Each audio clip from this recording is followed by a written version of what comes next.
Bonjour et avant de commencer, un grand merci aux membres de la chaîne qui de par leur contribution me permettent de pérenniser mon avenir sur YouTube. Vous pouvez vous aussi devenir membre en cliquant sur le bouton rejoindre en dessous de la vidéo. En contrepartie, cela vous permettra d'accéder à des podcasts exclusifs qui traitent bien entendu de l'univers Marvel et du MCU.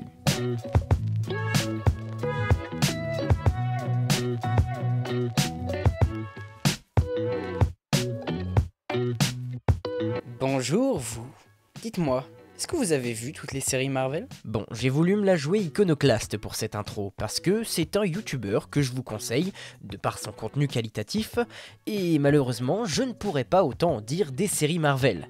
A la base, cette vidéo n'était pas censée être aussi longue, elle devait simplement servir de guide à ceux qui voudraient s'initier au MCU, et en même temps servir de petit documentaire amateur pour retracer l'histoire de comment on en est arrivé à avoir des séries dans le MCU.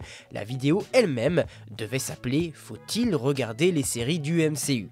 Mais finalement, ça s'est transformé en une réflexion bien plus profonde, qui est subjective bien entendu, mais que j'ai essayé d'alimenter avec des arguments qui me semblent solides et qui, je l'espère, vont provoquer des discussions en commentaire, dans le respect et la bienveillance évidemment. Avant de commencer, j'aimerais néanmoins vous livrer mon état de pensée par rapport au MCU, toujours très similaire à celui que j'avais détaillé dans ma vidéo « Le MCU est en train de crever » et que vous avez super bien accueilli. Cet état d'esprit est assez négatif, bien que pas dénué d'espoir, et ça m'a fait même réfléchir sur mon avenir sur YouTube ainsi que sur l'orientation de la chaîne, et j'aimerais en discuter avec vous au travers d'une vidéo FAQ dédiée.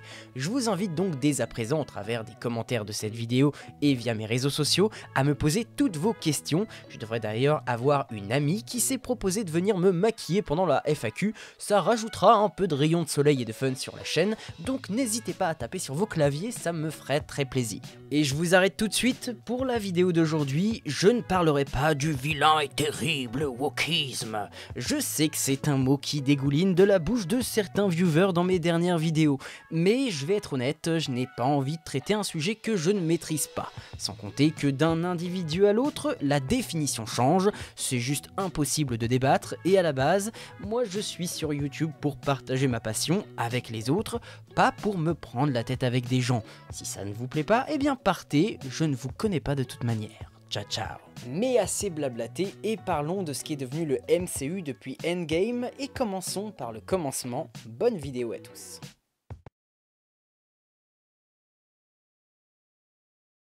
La genèse des séries Marvel. 18 septembre 2018. Alors que le public doit affronter la perte de la moitié des héros du Marvel Cinematic Universe après le claquement de doigts de Thanos, voilà que le réputé média Variety, sous la plume de l'un de ses journalistes, Justin Kroll, donne un grand coup de pied dans la fourmilière en révélant que Marvel Studios a de nouveaux plans pour sa saga, jusque-là cantonné à des films et quelques courts-métrages. Dans l'article, il écrit: Disney fait appel aux héros les plus puissants de la Terre alors que la société se prépare à lancer son prochain service de streaming. Le géant du divertissement est en train de développer un plan ambitieux pour un certain nombre de séries limitées centrées sur des personnages populaires de l'univers cinématographique Marvel.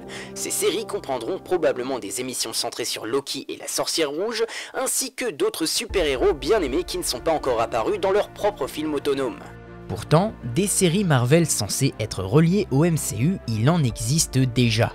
Produites par Marvel Television, ABC Studios, Hulu ou encore Netflix, les séries des Agents du Shield, d'Agent Carter, Inhumans, Daredevil, Jessica Jones, Iron Fist, Luke Cage, Defenders, Punisher, Runaways ainsi que Cloak and Dagger sont déjà là pour mettre en avant de nouveaux héros qui émergent après différents événements observés dans les films. Les Agents du Shield, eux, commencent leurs aventures alors que l'agent Phil Coulson, poignardé par Loki dans Avengers 1 lors de la bataille de New York, a mystérieusement été ressuscité par Nick Fury avant d'avoir le droit de gérer sa propre équipe d'agents du Shield afin d'enquêter sur des phénomènes liés à l'émergence de nouveaux méta-humains.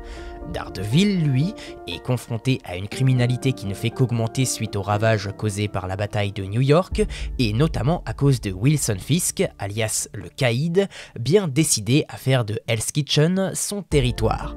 Bien que les films n'aient jamais fait de connexion avec ces séries jusque-là, les séries, elles, ont toujours fait en sorte d'au mieux créer des liens et d'adapter leurs intrigues en fonction de ce qui se passait dans les films, comme l'a fait Agents of S.H.I.E.L.D. jusqu'à sa dernière saison, ou au pire, faire de simples références par des dialogues ou autres easter eggs, comme ont pu le faire les séries Marvel Netflix. Ce faisant, il a toujours existé un débat quant à la connexion des séries Marvel Television et le MCU, et plus le temps passait, moins les connexions étaient visibles. Pourtant, officiellement, les séries avaient été annoncées comme canon au MCU, et aucun démenti n'avait été fait du côté de Marvel Studios, donc le flou persistait légitimement, et les deux camps avaient chacun des arguments solides pour attester de leur point de vue. Si l'on s'arrête ici, alors non. Il n'est pas nécessaire d'avoir vu Agents of S.H.I.E.L.D. ou Daredevil pour comprendre ce qui se passe dans le MCU, c'est même plutôt l'inverse.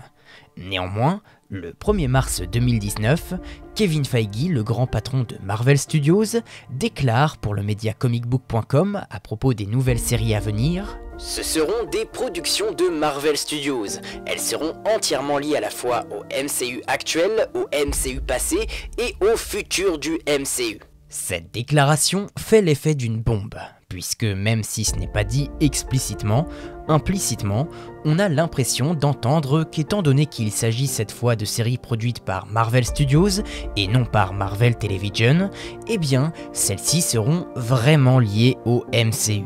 Cela n'a fait que renforcer le flou concernant la canonicité des productions produites sous l'égide de Marvel Television. Et bien avant qu'on nous annonce que les séries Disney+ feraient partie du MCU, Kevin Feige avait indiqué le 2 novembre 2018, au détour d'une table ronde organisée par le média The Hollywood Reporter, que les séries en cours de développement sont des histoires trop développées pour être adaptées en film. Alors qu'il est maintenant acté officiellement que des séries pour le MCU sont en préparation, Marvel Studios profite de la Comic-Con San Diego en 2019 pour annoncer officiellement ses premiers projets pour la phase 4, dans lesquels on retrouvera WandaVision, Le Faucon et le Soldat de l'Hiver, Loki, la série animée What If, et enfin Hawkeye. D'autres séries seront aussi annoncées lors de la D23 un mois plus tard, Miss Marvel, Moon Knight et She-Hulk. Vient alors le 12 novembre 2019. Disney+ est enfin lancé en Amérique du Nord, avant d'arriver en Europe courant mars 2020. Quelques mois plus tard, en septembre 2020, le média Variety nous rapporte que Marvel Studios prépare une série centrée sur Nick Fury qui prendra officiellement le nom de Secret Invasion en décembre 2020 avec l'annonce d'autres séries, Iron Heart et Armor Wars. Il faudra alors attendre le 15 janvier 2021 pour que le monde découvre enfin sur petit écran l'univers de Marvel Studios avec l'arrivée des 2 premiers épisodes de WandaVision. Et la série est déroutante, puisqu'au lieu de nous faire reprendre directement là où nous avions laissé Wanda Maximoff dans Avengers Endgame, nous voilà plongés au cœur d'une sitcom style années 50, un style qui évolue à chaque épisode jusqu'au style moderne. Bien que déroutant aux premiers abords, ce parti pris est totalement justifié dans la série elle-même. Wanda combat les traumatismes de sa perte de vision et a modifié la réalité dans la petite ville de Westview, emprisonnant tous ses habitants. Un plot twist bienvenu pour ceux qui ne connaissent pas les comics, tandis que ceux qui sont à l'extérieur de l'Eggs font tout leur possible pour mettre fin à cette situation. La série a été un succès critique, et les ambitions de Marvel Studios avaient été clairement comprises, réadapter à l'écran l'arc des comics Avengers Disassembled et House of M, où Wanda Maximoff sombre dans la folie et modifie la réalité, permettant au MCU d'amener sur le devant de la scène de nouveaux personnages comme Agatha Harkness, le Vision Blanc ou encore les jumeaux Maximoff, Billy et Tommy, qui dans les comics sont des membres des Young Avengers connus sous le nom de Speed et Wiccan.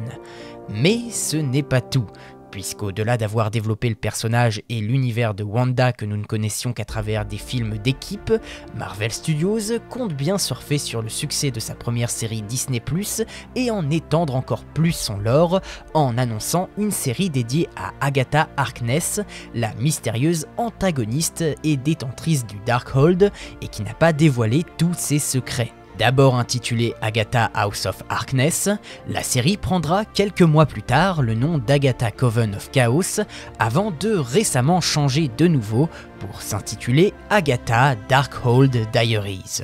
Mais l'ultime ambition de WandaVision, c'est surtout de lancer un des plus gros films de la phase 4, celui qui va exploiter l'exploration du multivers, puisque le mot fait partie même de son titre, Doctor Strange in the Multiverse of Madness. Mais avant cela, il y a bien entendu la série Loki, dans laquelle nous suivrons le Loki vu dans Avengers Endgame, celui qui s'empare du Tesseract lors du voyage dans le temps de 2012. Au terme de cette dernière, nous découvrons la prochaine grande menace du MCU, Kang le Conquérant, au travers d'une version alternative et loufoque du personnage, celui qui demeure assassiné à la fin de la série, tandis que la timeline du MCU se divise en plusieurs branches.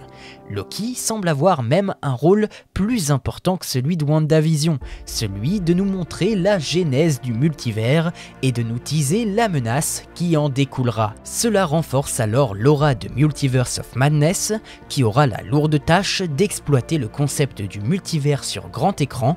On espère d'ailleurs y voir quelques connexions avec Loki. Spider-Man No Way Home aussi aura un rôle similaire, puisqu'il ramènera de leurs univers respectifs les anciens Spider-Man des sagas de Sam Raimi et de Mark Webb dans la réalité du MCU. Les sorties des deux films seront cependant interverties à cause du Covid et de reshoots massifs de Multiverse of Madness, puis il y aura enfin Ant-Man and the Wasp Quantumania qui introduira en chair et en os Kang le Conquérant, la menace qui guette le multivers et contre laquelle celui qui demeure nous avait mis en garde. Alors maintenant, il est temps de se poser la question, faut-il regarder les séries du MCU ? Comme vous pouvez le constater, je n'ai fait qu'une fixette sur WandaVision et Loki sur la première partie et c'est totalement volontaire. La vérité est que, si l'on ne se focalise que sur ces deux shows, j'aurais personnellement tendance à vous répondre oui, il faut regarder les séries Disney+. Comme expliqué précédemment, chaque série a son importance pour le MCU d'un point de vue théorique. Malheureusement, dans l'exécution, et il faut bien le reconnaître, ça n'a pas eu l'effet escompté, et pour vous le démontrer, on va s'arrêter sur chaque projet pour démontrer ce point de vue. WandaVision a respecté ses promesses. Elle a lancé l'intrigue de Doctor Strange in the Multiverse of Madness, puisque pour comprendre pourquoi la sorcière rouge devient tout d'un coup une antagoniste, et pourquoi le personnage se tourne vers le multivers, eh bien il faut au préalable avoir vu WandaVision, qui explique aux spectateurs comment le personnage a sombré et comment a-t-elle mis la main sur ce mystérieux artefact qu'est le Darkhold. Mais est-ce que ces éléments sont vraiment essentiels à la narration de Multiverse of Madness en elle-même ? Eh bien, en vérité, oui et non. Quand Strange vient voir Wanda, il lui dit directement qu'il n'est pas là pour discuter de ce qui s'est passé à Westview. Il dit qu'il vient la chercher car il estime qu'elle est la seule à pouvoir lui donner des informations sur le multivers et à protéger America Chavez, étant donné qu'elle est l'une des plus grandes magiciennes qui existent actuellement. Cette simple ligne de dialogue nous fait comprendre que oui, il s'est passé quelque chose, mais qu'en soi, ça n'a plus d'importance, puisque l'objectif est maintenant de protéger America Chavez. Ainsi, le spectateur pourra peut-être se demander qu'est-ce qu'il s'est passé à Westview, mais pour l'instant, rien ne l'oblige à regarder le show puisque Strange établit clairement les enjeux en cours et de ce fait, on pourrait croire que la série n'a pas son importance. Toutefois, Wanda trahira ses intentions en mentionnant le nom d'America, un nom que Strange ne lui avait jusque-là pas donné. Aussitôt, Strange demande alors pourquoi en veut-elle à America Chavez. Wanda explique alors qu'elle souhaite obtenir les pouvoirs d'America pour quitter la réalité actuelle et en trouver une où elle pourra vivre heureuse avec ses enfants. Pas besoin de voir la série pour comprendre pourquoi elle s'en prend à America Chavez. Pourtant, la zone d'ombre dans tout ça, c'est depuis quand Wanda a des enfants ? Et qu'est-ce qu'il s'est passé pour que ces derniers n'existent plus dans cette réalité ? C'est là qu'intervient l'importance de WandaVision. Le spectateur qui n'a pas vu la série, mais qui est un minimum curieux, se posera logiquement ces questions. Et ces questions-là, Multiverse of Madness n'y répond jamais. C'est bien la série WandaVision qui s'en charge, et si le spectateur est assez fan de Wanda mais qu'il n'avait pas encore regardé le show, eh bien ici il aura une excellente raison de se lancer dans le visionnage de celui-ci, car cela lui permettra de mieux cerner le changement de camp de Wanda ainsi que la zone d'ombre imposée par le film. En plus, cela viendrait aussi éclaircir la présence du Darkhold dans ce film. Le spectateur qui n'a pas vu WandaVision se demandera « Mais qu'est-ce que c'est? D'où vient ce grimoire? Comment et pourquoi Wanda a mis la main sur un tel artefact ?»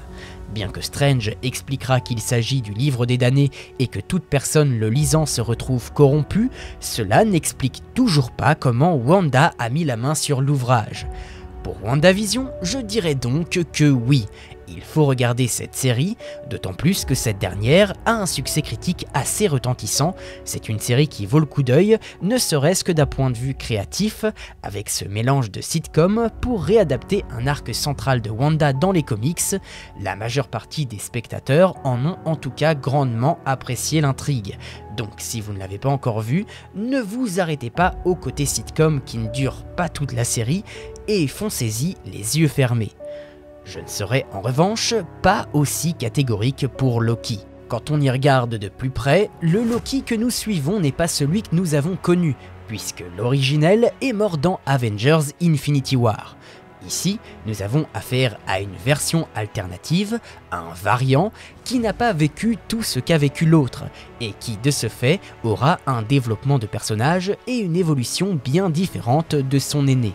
Comme ce personnage n'est pour l'instant pas apparu dans les films du MCU et que parmi les projets actuellement annoncés, aucune rumeur ne pointe du doigt son arrivée dans les films, alors je serais tenté de vous dire non, la série n'est pas nécessaire à regarder, à moins que vous n'ayez pas oublié que le personnage s'était enfui avec le Tesseract, un point que beaucoup de gens du grand public a justement oublié tant il est fugace dans Endgame.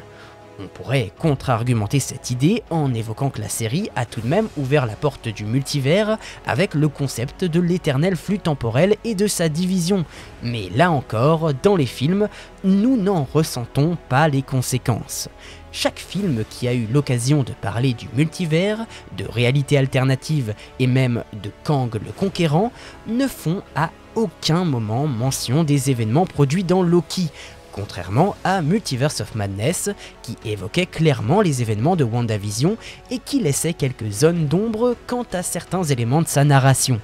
Dans Multiverse of Madness, on part du principe que le multivers est une notion déjà préexistante, et en vérité, c'est le cas puisque l'ancien le mentionnait déjà dans le premier opus de Doctor Strange.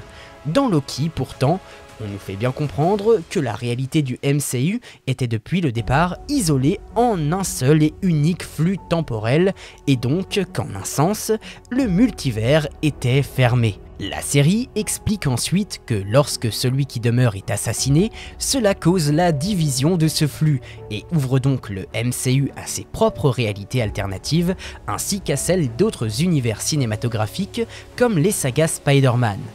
Mais dans Multiverse of Madness, rien de tout ça n'est évoqué ou même sous-entendu. On ne nous parle jamais du multivers qui a été chamboulé. On nous explique juste qu'avec les rêves passerelles, on peut naviguer spirituellement d'un univers à un autre et qu'avec America Chavez, on peut voyager d'un univers à un autre. Mais en soi, la notion du multivers elle-même semble déjà naturelle et préexistante, comme si les événements de Loki ne changeaient rien. Pourtant, le fait que l'éternel flux temporel se divise est la première cause des incursions qui sont clairement évoquées et montrées dans Multiverse of Madness, mais à aucun moment le récit n'essaiera de vous rendre curieux. Pourquoi les incursions n'arrivent que maintenant ? Pourquoi America Chavez, un être avec un tel pouvoir, n'arrive que maintenant? Le récit vous explique que ça arrive maintenant, qu'America est là, et c'est tout. Et même si vous visionnez WandaVision, vous n'avez aucune réponse, car la modification de réalité de Wanda à Westview n'a aucun lien avec le multivers. Il s'agit juste d'une des propriétés de la magie du chaos, cela ne crée pas de réalité alternative en soi. Et si vous n'êtes pas d'accord avec tout cet argumentaire, alors prenons Spider-Man No Way Home. L'explication qui est donnée quant au fait que les anciens Spider-Man se retrouvent dans le MCU, c'est parce que Peter Parker a déconcentré Strange dans un sortilège qui tentait de modifier certains éléments de la réalité.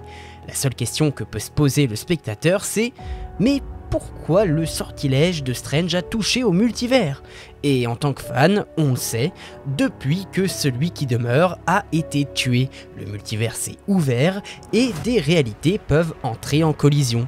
Mais rien dans Spider-Man No Way Home n'invite le spectateur à spécifiquement s'interroger sur ce point, et donc à l'orienter naturellement vers la série Loki pour qu'il puisse résoudre cette zone d'ombre. C'est donc comme si la série n'était au final pas si importante, là où encore une fois, Multiverse of Madness mentionnait clairement les événements de Westview et reprenait le Darkhold comme un des éléments majeurs du film.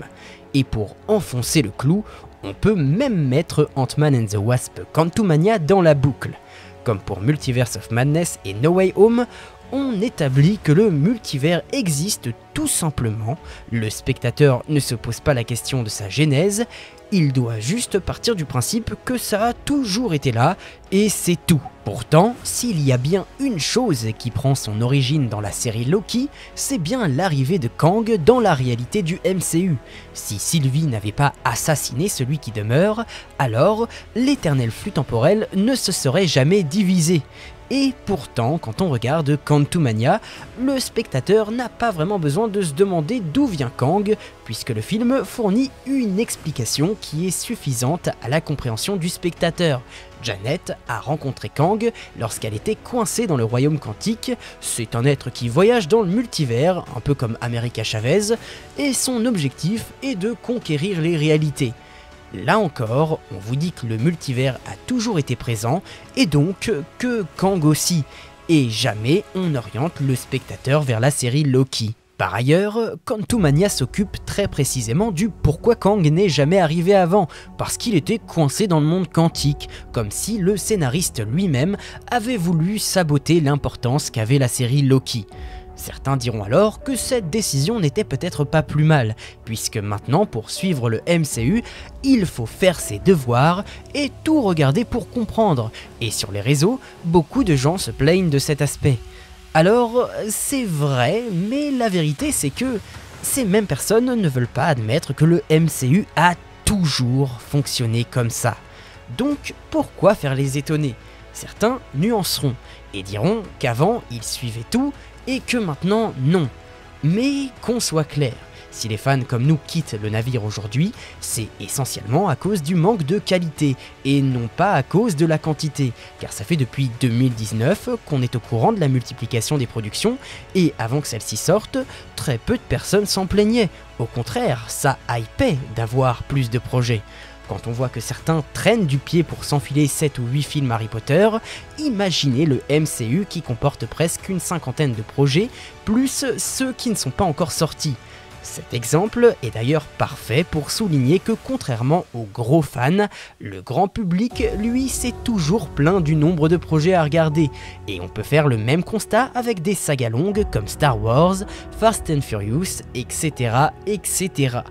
Pourtant, et je ne sais pas vous, il m'est personnellement déjà arrivé d'avoir réussi à convertir des gens qui avaient un discours pareil, mais pour ça, il a fallu les accompagner, leur expliquer et répondre à leurs interrogations. C'est d'ailleurs pour ça que j'ai créé ma chaîne à la base. Tout ça pour dire que la quantité de projets à suivre, ça a toujours été la stratégie assumée de Marvel Studios, et qu'on la trouve déplorable ou pas, eh bien, Avengers Endgame est actuellement l'un des films les plus rentables de tous les temps, avec presque 2,8 milliards de dollars au box-office, preuve que même si le grand public se plaint, celui-ci a tout de même bien joué le jeu.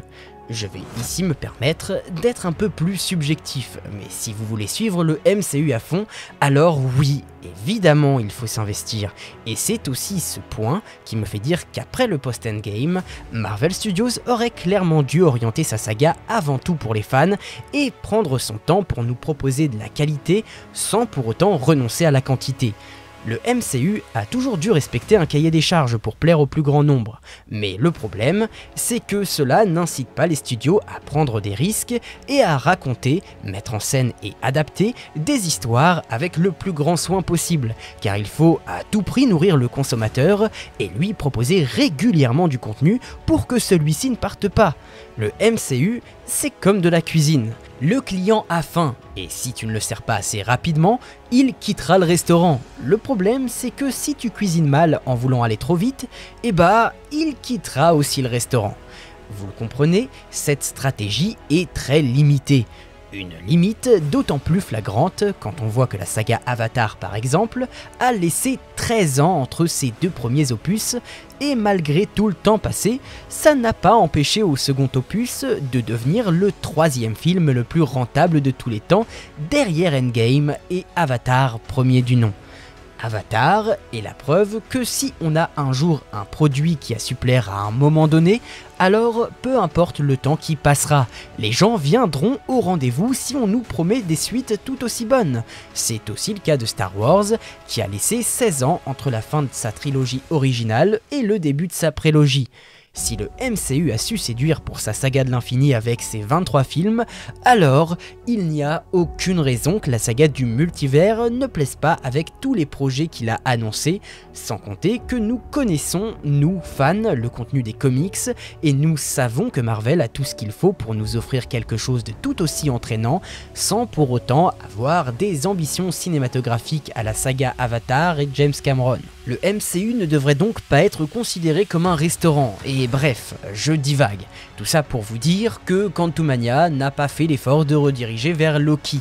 Enfin, si, il y a des éléments qui incitent le spectateur à aller vers la série, les scènes post-génériques, où nous voyons l'éternel flux temporel, le conseil des Kang, ainsi qu'une scène exclusive de la saison 2 de la série.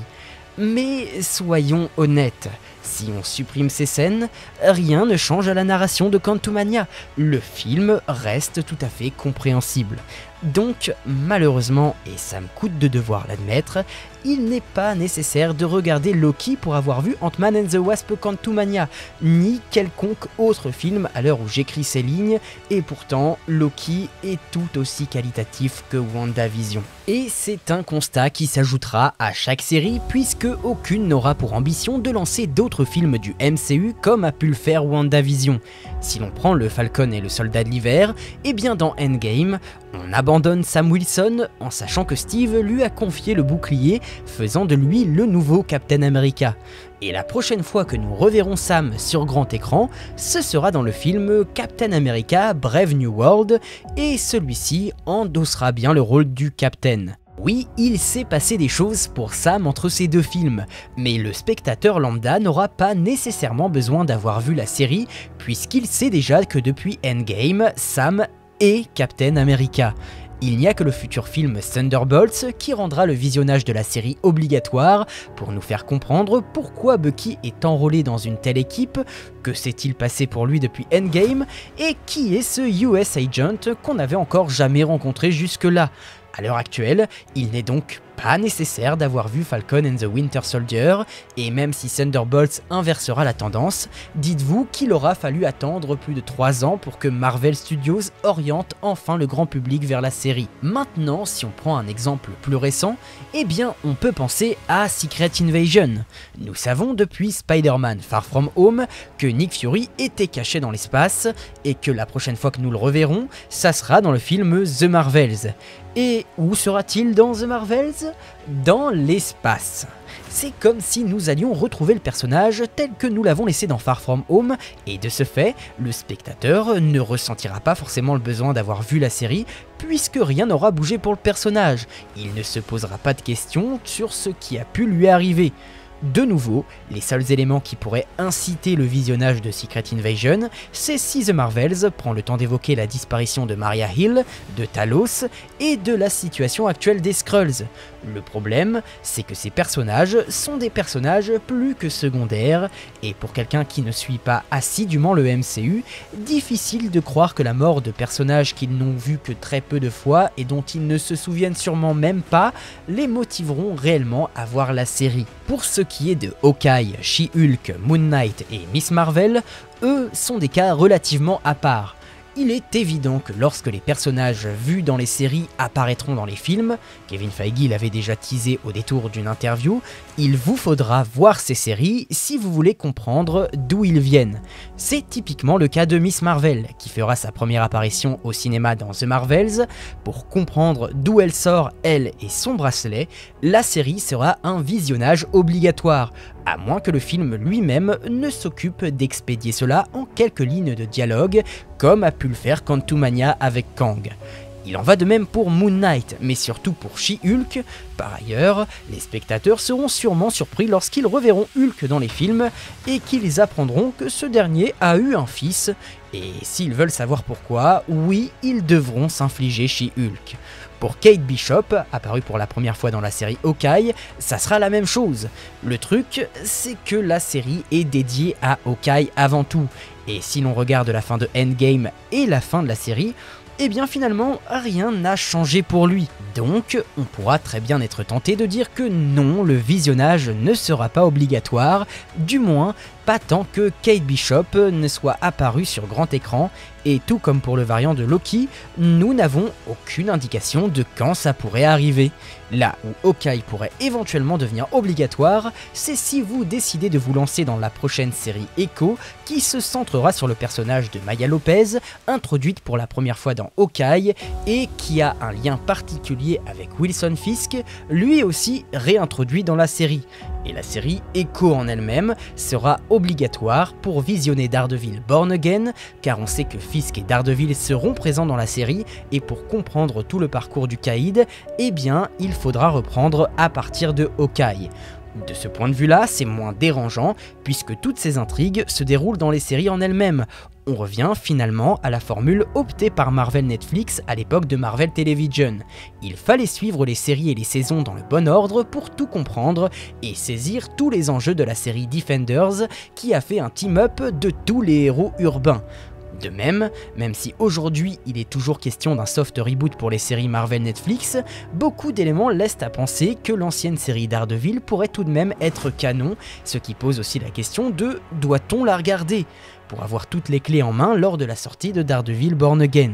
Par ailleurs, faudra-t-il regarder Daredevil Born Again pour savoir ce qui est arrivé à Matt Murdock depuis Spider-Man No Way Home? Eh bien, il est très probable que oui, au vu de ce qu'on sait déjà de son contenu, alors que même le tournage n'est pas achevé et que nous sommes en pleine grève des scénaristes et des acteurs à l'heure où j'écris ces lignes. Tôt ou tard, il faudra donc faire ses devoirs, comme on a toujours dû le faire depuis 2008, rien de nouveau sous le soleil. Et s'il ne s'agit vraiment que de quantité à regarder qui vous pose problème, eh bien ne vous lancez surtout pas dans une série animée style Naruto, One Piece ou DBZ, vous allez pleurer du sang. Néanmoins, Marvel Studios n'est pas totalement hermétique quant à cette critique de la difficulté du spectateur à tout suivre, puisqu'il a mis à notre disposition depuis Endgame une mini-série appelée Marvel Studios Les Légendes, disponible sur Disney+. Chaque épisode ne dépasse que rarement les 10 minutes et est consacré à un personnage en particulier, vous permettant de prendre connaissance de tout ce que le sujet a vécu, dans quel projet il est apparu, ce qui, à mon sens, est une excellente initiative pour permettre aux néophytes de se lancer dans l'univers sans se retaper les 50 projets déjà sortis à l'heure actuelle dans le MCU. Certains diront que oui, c'est très bien, mais il faut quand même payer un abonnement Disney+ pour pouvoir en bénéficier, et qu'on n'a pas tous les moyens ni l'envie d'y mettre les moyens. Sur ce point, je suis parfaitement d'accord avec vous, et Disney lui-même le conçoit, puisqu'il a aussi mis à disposition les épisodes gratuitement sur sa chaîne YouTube Marvel Entertainment. Et pour défendre encore plus Marvel, car oui j'ai bien tapé dessus dans une vidéo précédente, mais il faut aussi reconnaître quand ils font des bonnes choses, ceux-ci ont publié également sur YouTube un espèce de trailer promo qui fait un récap du parcours de Carol Danvers, Kamala Khan et Monica Rambeau. Ça ne dure que 3 minutes, permettant à littéralement tout le monde d'avoir les clés en main pour comprendre tout le film. Et je trouve que c'est une excellente initiative pour ceux qui invoqueraient encore leur flemme face à quelques épisodes des légendes Marvel Studios. Si malgré ça, la flemme et la non-envie est toujours présente, alors il s'agit vraiment d'une question de qualité. Et peut-être que le MCU n'est plus fait pour vous, ou du moins, plus pour l'instant. Le MCU est une série à elle toute seule, et parfois il y a des arcs plus intéressants que d'autres. Pourtant, si vous le kiffez, vous pouvez aller jusqu'au bout. Alors, faut-il regarder les séries Marvel au final? Je dirais à la fois oui et à la fois non. Si vous voulez avoir toutes les clés en main, je dirais oui. Mais à l'heure actuelle, eh bien au moins la moitié des séries sorties à ce jour ne sont pas réellement nécessaires. Et quand on voit que le grand public n'a déjà pas forcément envie de tout se taper car il y a maintenant trop de projets qui sont sortis depuis Endgame et qu'ils commencent à quitter le navire, alors ce n'est pas cette question qu'il faut se poser. Le MCU doit-il remanier la formule ? Voilà donc les promesses qui ont été faites par Marvel Studios pour lancer ces séries. Elles seront liées au MCU, certaines seront consacrées à des héros secondaires qu'on a déjà vus et qui n'ont pas eu le droit à leur propre film, et leurs histoires sont plus développées que dans les films. La promesse 1 est totalement respectée, les connexions sont clairement assumées contrairement à l'ère de Marvel Television, il n'y a donc aucun doute à avoir. La promesse 2 aussi est respectée. Wanda, Vision, Sam Wilson, Bucky, Loki, Hawkeye et Nick Fury n'avaient pas leur propre projet, c'est chose faite. Et on a effectivement introduit de nouveaux héros comme Miss Marvel, Kate Bishop, She-Hulk ou encore Moon Knight, qui deviendront les nouveaux seconds couteaux du MCU, tandis que ceux que nous connaissons déjà sont en train de prendre une place plus importante pour remplacer les Avengers les plus importants. Pour la promesse 3 toutefois, je ne serai pas aussi catégorique. S'il y a bien un reproche qu'on a toujours fait aux séries du MCU sous l'ère Disney+, c'est qu'en général, la durée des épisodes sont trop courtes, et j'en ai fait l'expérience. En m'amusant à compter la durée de chaque épisode de série, sans prendre en compte les récaps et les génériques, on observe que les épisodes vont de 22 à 53 minutes. L'épisode de 22 minutes, c'est WandaVision qui en détient le bas record avec son premier épisode, et l'épisode le plus long, c'est le 5e de Falcon et le Soldat de l'Hiver. Je me suis aussi amusé à additionner tous ces temps d'épisodes pour chaque série que vous retrouverez sur un tableau affiché à l'écran, et si on fait la moyenne de tous ces temps, on arrive à 251 minutes de visionnage total, soit 4 heures et 12 minutes. Du point de vue de la durée, et contre ma propre attente, effectivement les intrigues sont plus développées que chaque film.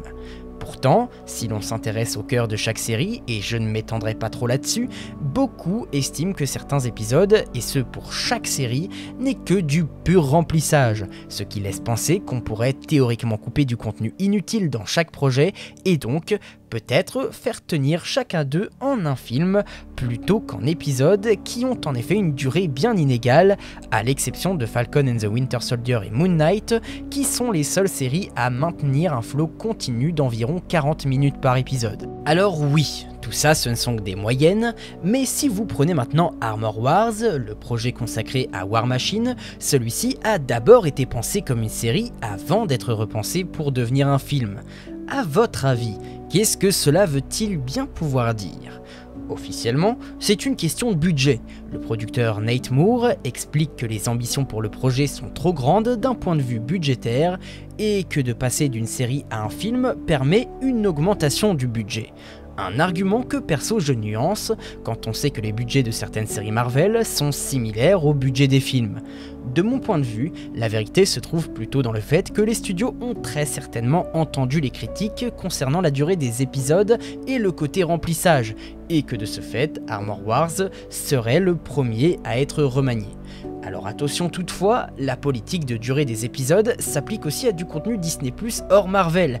Il n'y a qu'à regarder les différentes durées des 3 premiers épisodes de la série Ahsoka qui perdent 10 minutes de contenu à chaque fois, mais tout de même, pour Armor Wars, je trouve que c'est assez parlant. La façon dont je l'interprète m'amène aussi à penser qu'en vérité, Marvel Studios n'a pas totalement confiance en ses personnages secondaires et qu'ils n'ont pas osé tous les pousser sur grand écran, préférant donc donner d'abord leur série aux petits nouveaux, le but étant de prendre la température et ensuite de les intégrer au film, le tout en ayant pris soin de rendre le visionnage de ces shows que partiellement obligatoire pour limiter les pots cassés. J'insiste sur le fait qu'il ne s'agisse que de mon interprétation, mais si elle se révèle vraie, je peux comprendre qu'il ne soit pas à l'aise avec l'idée de faire des films sur des personnages que le grand public ne connaît pas de prime abord. Pourtant, était-ce la meilleure chose à faire quand on sait qu'ils ont parfois fait l'exact inverse? Si vous vous rappelez bien, quasiment personne ne connaissait les Gardiens de la Galaxie avant 2014, et quasiment personne ne connaissait Shang-Chi avant 2021. Pourtant, leurs films sont respectivement appréciés du grand public, et les personnages dont il est question ont gagné en popularité. Remanier Armor Wars serait-il donc une prise de position de Marvel? Une manière de faire comprendre que désormais, ils n'auront plus peur de porter au grand écran des projets sur des personnages plus secondaires? Surtout que si on y réfléchit, le plot prévu pour le film est aguicheur. James Rhodes devra être confronté à la façon dont il gère la mort de son meilleur ami Tony Stark et lutter contre ceux qui voudront détourner la technologie de Stark Industries à de mauvaises fins. Le titre, c'est littéralement les guerres de l'armure. Il y a moyen de faire un truc de folie, surtout quand on sait de quel comics ça s'inspire. Attention, je ne dis pas que certains personnages ne gagneraient pas d'abord à apparaître en série. En soi, Daredevil est par exemple devenu populaire parce que Netflix lui a attribué son propre show et a su nous proposer une bonne histoire, là où la Fox avait échoué avec Ben Affleck en 2003. Il n'y a donc pas de solution miracle. Certains pensent que les séries sont inutiles, et ce qu'on a vu dans cette vidéo peut aller dans ce sens. Et pourtant, je ne suis pas partisan de cela. Bien qu'en effet leur visionnage ne soit partiellement pas obligatoire, ou du moins pas pour le moment, ce qui ne les rend en effet pas très attrayantes, eh bien Marvel Studios ne s'est jamais vraiment détourné de sa ligne directrice. Si l'on regarde bien les différentes déclarations, l'ambition affichée au tout départ était de mettre en scène des histoires de personnages secondaires, et de ce point de vue, la promesse est totalement respectée. Quand on regarde le making-of de WandaVision, on sent d'ailleurs bien que la nouvelle formule plaisait à tout le monde. J'ai l'impression que ça va être vraiment choquant, perturbant et intense pour tous les fans qui vont tenter de disséquer ce qui se passe. Et l'actrice avait raison, ça fonctionnait puisqu'on était comme des malades devant WandaVision et Loki à théoriser dans tous les sens. C'est d'ailleurs ce qu'on fait encore tous nous youtubeurs. Qu'on soit francophone ou anglophone, il suffit de taper par exemple théorie Secret Invasion pour voir que les vidéos fusent dans tous les sens, alors que paradoxalement, une bonne majorité des gens pestent actuellement sur le MCU. L'idée de Marvel Studios n'était pas si délirante quand on repense à l'ambition de départ qui était affichée.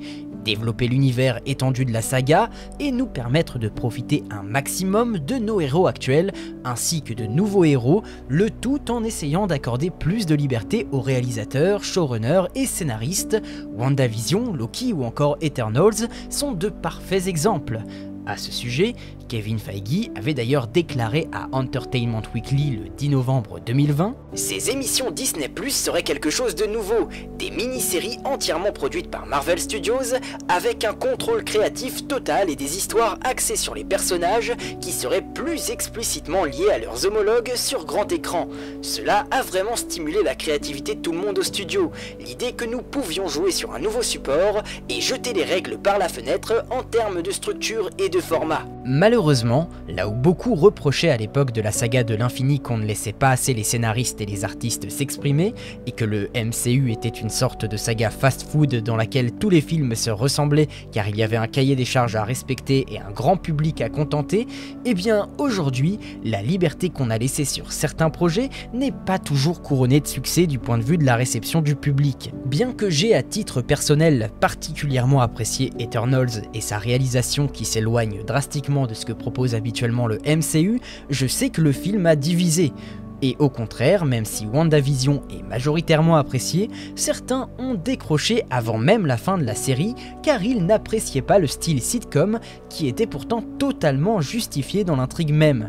Et le meilleur exemple que je pourrais donner, c'est Taika Waititi et son film Thor Love and Thunder, qui a majoritairement été détesté tant il était indigeste et qu'on a laissé le réalisateur faire tout et n'importe quoi. Perso, je n'avais pas vraiment apprécié Ragnarok pour le ridicule qu'il imposait à Thor et Hulk.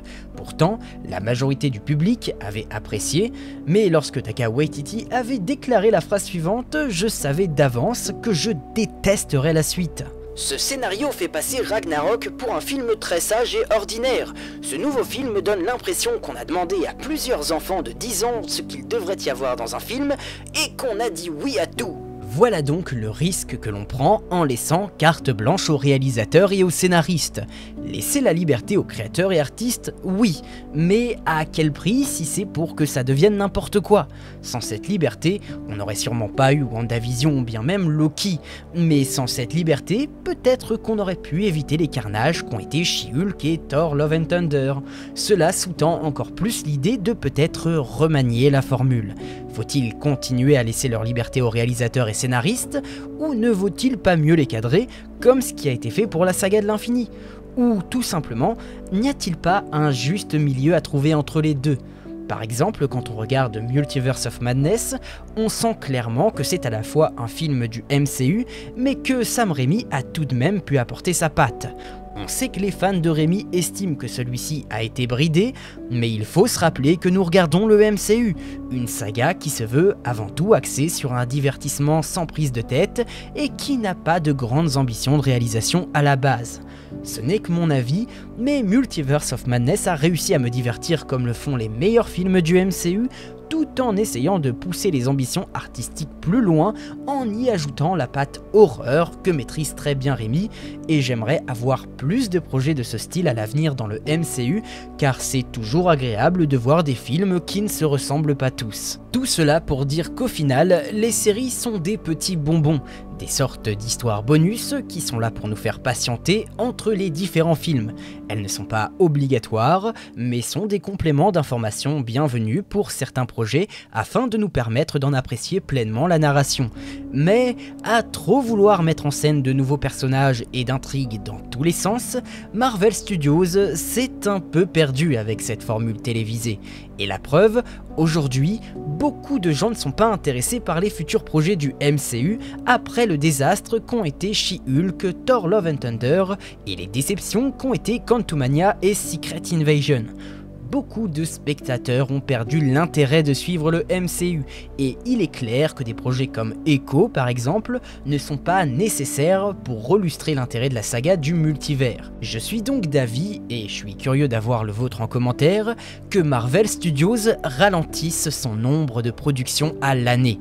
Et attention, je ne parle pas d'annuler de futurs projets, mais de juste bien espacer les fréquences de sortie.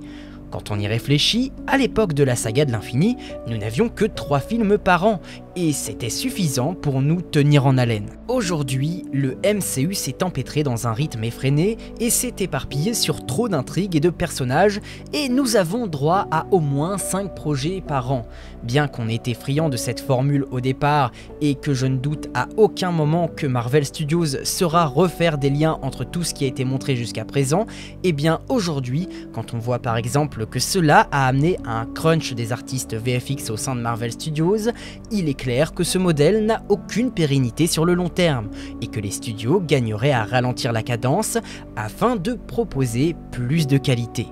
Cette conclusion paraît un peu noire et peu alléchante quand on voit l'humeur des spectateurs sur les réseaux sociaux quant à l'état général du MCU, certains estimant que l'âge d'or de cet univers a été franchi une fois Endgame terminé. Mais j'espère que la colère générale a été entendue, puisqu'un récent article de The Hollywood Reporter nous révèle qu'en interne, la politique de Marvel Studios s'apprêterait à changer. Marvel veut concentrer ses efforts pour faire de chaque titre un événement pour les fans et le public. Le studio a décidé qu'étaler son contenu est une stratégie plus prudente.